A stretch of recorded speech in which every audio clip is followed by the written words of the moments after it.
یک برادر سلفی اینجا میگه که همه بدعت ها که هستی زلالت است، کل بدعت زلاله و کل زلاله فی النار. ببینید چی میگه، بعد از ما جواب از این رو بده. برادر ما نونی والقلم عبدالحمید رازی میگه ما از مناظره را یاد گرفتم که نه دلیل برای جوازش بود و نه برای عدمش بود، پس دانستم که تقلید یک کار مباح است. برادری عزیز، در دین مقدس اسلام چیزی که دلیل نداشته باشد و مباح نیست. میگه چیزی که دلیل نداشته باشه و مباح نیست و چی است؟ حرام است. پس هر چیزی که در دین اسلام دلیل نداشت و حرام است. پس ما این میگیم که همین دلیلی که اینا فرقه اهل حدیث جور کرده، همین دلیل از اینا از کجا است؟ این خود در دین اسلام این وجود نداره. تو حرام است. چیزی که دلیل بر ثبوتش نباشه در دین مقدس اسلام و چیز حرام میباشه، زیرا که الیوم اکملت لکم دینکم، دین که کامل هست دیگه اضافگی را قبول ندارد. میگه دین کامل است و دیگه اضافگی را قبول نداره. بالکل. و من نمیفهم که اینا از کجایی فرقه اهل حدیث به نام اهل حدیث و اهل چطور گفته این نام ها را اضافه کرده گیستن در دین و به وجود آمده گیستن، حالا که چیز خودشان اقرار هستن که دین کامل است.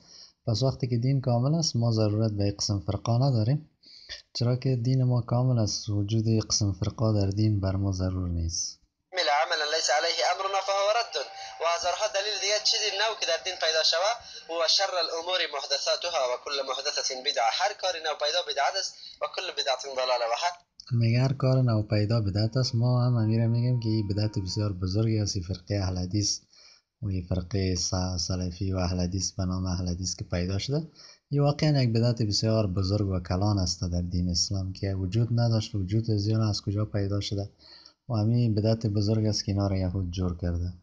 کار نو پیدا گمراهی است و کل ضلالت فی النار و هر گمراهی در آتش است. احادیث و آیات زیادی در این مورد داریم که دین کامل هست. چیزی را بدون دلیل در دین واصل کردن مباح نه بلکه حرام و ناجایز می باشد. دوست گرامی، شما دیدین که اینا خودشان حدیث هم میگن و آیت هم میگن، لکن مشکلی است که خودشان نمیفهمن، چرا که فرقه از اینا خود از اینا یک بدعت بزرگ است در دین. اینان فرقه نو پیدا هستن.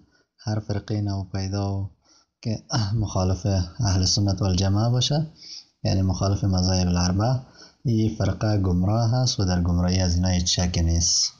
السلام علیکم و رحمت الله و برکاته.